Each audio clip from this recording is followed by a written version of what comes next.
Hola, mi nombre es Carolina. Voy a exponer la unidad 7 de Derecho Constitucional del Instituto Universitario del Estado de México, que se llama Ejecutivo Federal. Bueno, esta unidad, como su nombre lo dice, nos habla directamente del presidente de la República, jefe de Estado o el Poder Ejecutivo Federal. De las tres maneras lo podemos denominar. En el primer tema nos habla sobre la regulación constitucional del 19 sobre el presidente de la República.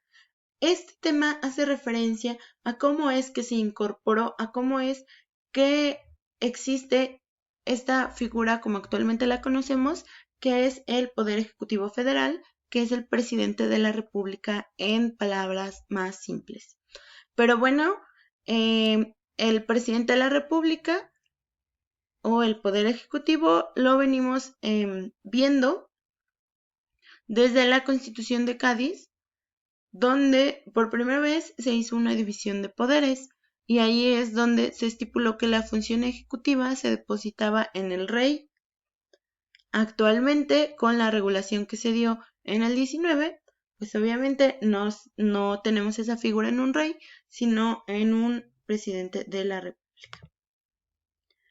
Para el tema siguiente, que es el 7.2, tenemos el Ejecutivo Unipersonal de la Constitución de 1917. Esta figura del Ejecutivo Unipersonal está estipulada en el artículo 80 constitucional de la Constitución que nos rige actualmente, que es la de 1917, donde nos dice que se deposita el ejercicio del Supremo Poder Ejecutivo de la Unión en un solo individuo, al cual se le denominará presidente de los Estados Unidos mexicanos.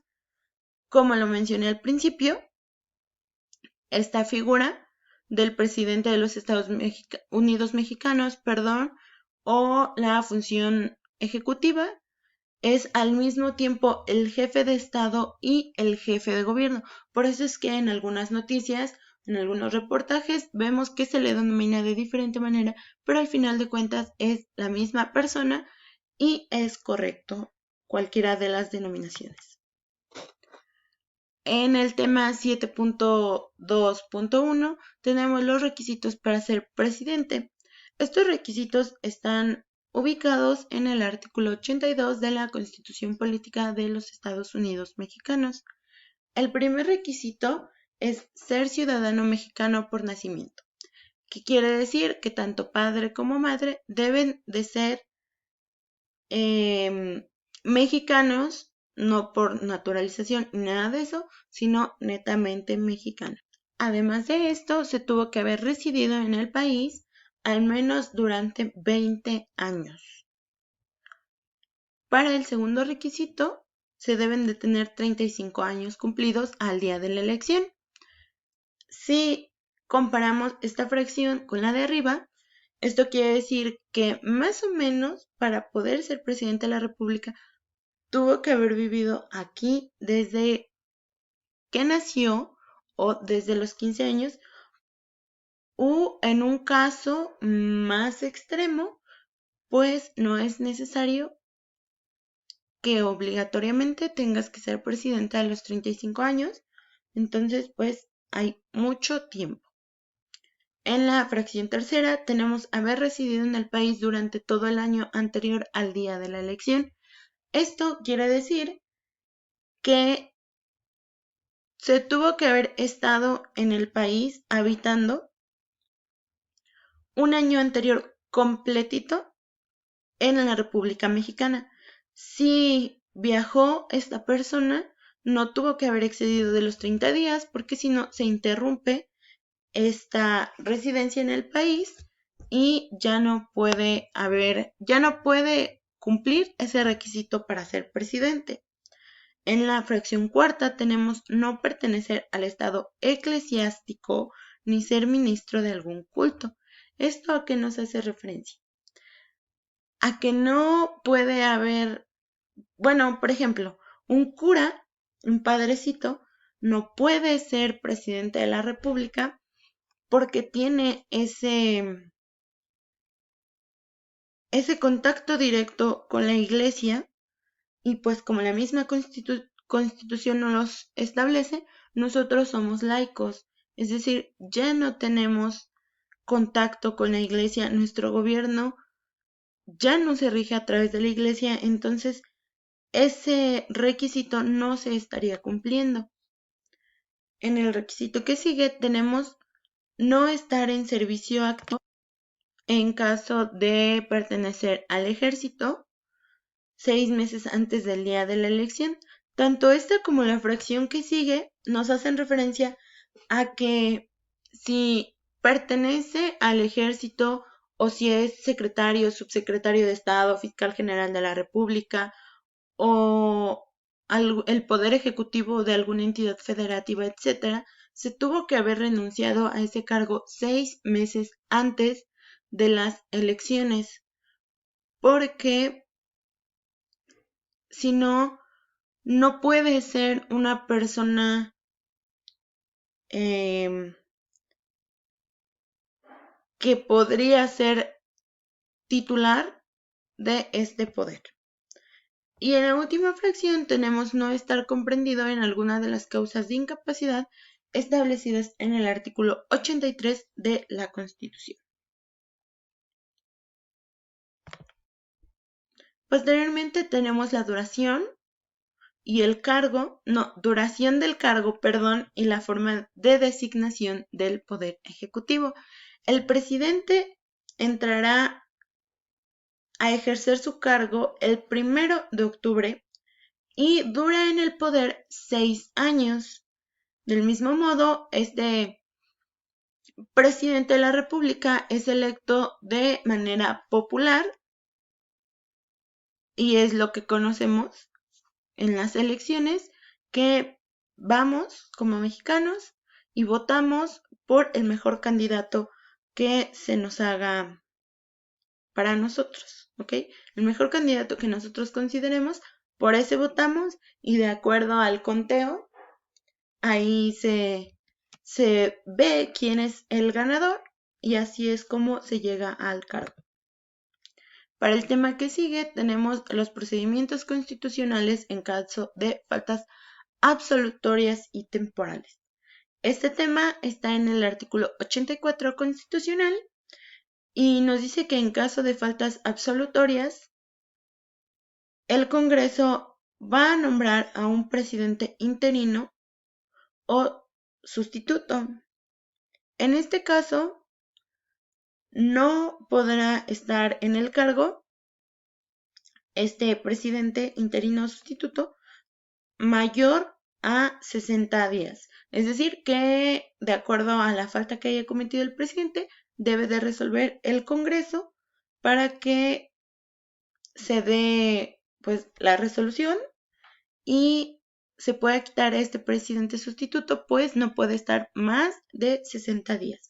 En caso de que el Congreso de la Unión se encontrase en sesiones y no pueda conocer de estas faltas, inmediatamente se le hará conocer o se le transmitirá estas faltas para que las analice el colegio electoral. Después, en el tema 7.2.4, tenemos el principio de la no reelección. Este principio de la no reelección está estipulado en el artículo 83 constitucional, donde nos dice que el Poder Ejecutivo Federal en ningún caso y por ningún motivo podrá volver a desempeñar ese puesto. ¿Esto qué quiere decir? Que si el presidente que acaba de salir, que fue Enrique Peña Nieto, quisiera regresar para las elecciones siguientes, después de que termine el periodo de López Obrador, no puede porque no tenemos ese, no tenemos o no está permitido, más que nada, la reelección en nuestro país. En países como Estados Unidos lo pudimos ver cuando estuvo Barack Obama, pero en México no. En México ningún presidente puede ser reelecto de acuerdo al artículo 83 constitucional. Para el tema que sigue, tenemos que el presidente como titular de la Administración Pública Federal. Esto se refiere a que el presidente es quien tiene a su cargo esta administración pública. Esta administración se divide en centralizada y paraestatal y está estipulado en el artículo 90 de la Constitución mexicana. Esta administración pública federal es para mantener orden, para distribuir los negocios del orden administrativo a la federación, y la federación estará a cargo de las secretarías de Estado y los departamentos administrativos. Ahora viene la administración pública centralizada. Como lo mencioné anteriormente, la administración pública federal se divide en, aquí está, centralizada y paraestatal,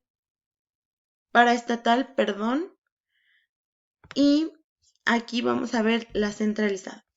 ¿Qué es la administración pública federal centralizada? Es el conjunto de dependencias administrativas. Esta está integrada por los poderes de la federación, como son el presidente de la República, la Consejería Jurídica del Ejecutivo Federal, las secretarías de Estado y, por supuesto, los departamentos administrativos. Esta administración pública es la que le corresponde desarrollar la prestación de los servicios públicos. ¿Y esos servicios públicos para quién son? Pues para nosotros, los ciudadanos. Bueno, vámonos al siguiente tema, que es la administración pública paraestatal. Esta es la segunda que mencioné de la división. ¿Qué es esta administración pública paraestatal? Pues es el conjunto de entidades de control que pueden ser de forma directa e indirecta y está integrado por los organismos descentralizados. ¿Cuáles son estos organismos descentralizados? En los organismos centralizados encontramos a los poderes de la federación, pero en estos descentralizados encontramos a las empresas de participación estatal, las instituciones nacionales de crédito, las organizaciones auxiliares nacionales de crédito, los seguros, las fianzas y los fideicomisos. Estas instituciones son las que integran la administración pública paraestatal. En el tema siguiente, que son los tribunales y entidades de la administración pública paraestatal, aquí son todos los que integran la administración pública paraestatal. Realmente son demasiados, entonces solo mencionaré algunos, entre los que encontramos las universidades, los centros públicos de investigación, de acuerdo a como le indique la Ley de Ciencia y Tecnología.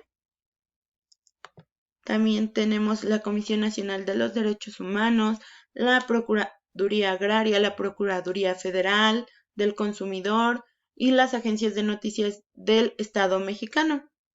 Atendiendo a sus objetivos y a la naturaleza de sus funciones, estas quedarán excluidas de la observancia del presente ordenamiento. Por otro lado, también tenemos a Petróleos Mexicanos y los organismos subsidiarios creados por la ley o decretos, expedidos por el Ejecutivo Federal.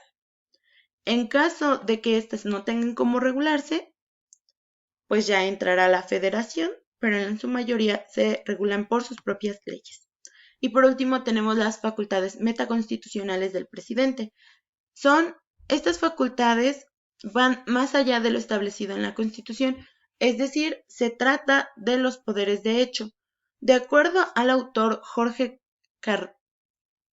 Carpizo, entre las facultades que tenía el presidente anterior, que ya lo mencioné que fue Enrique Peña Nieto, tenía la jefatura real del PRI, la designación del sucesor, la designación de los gobernadores y la remoción de los gobernadores, o sea, quitar a los gobernadores.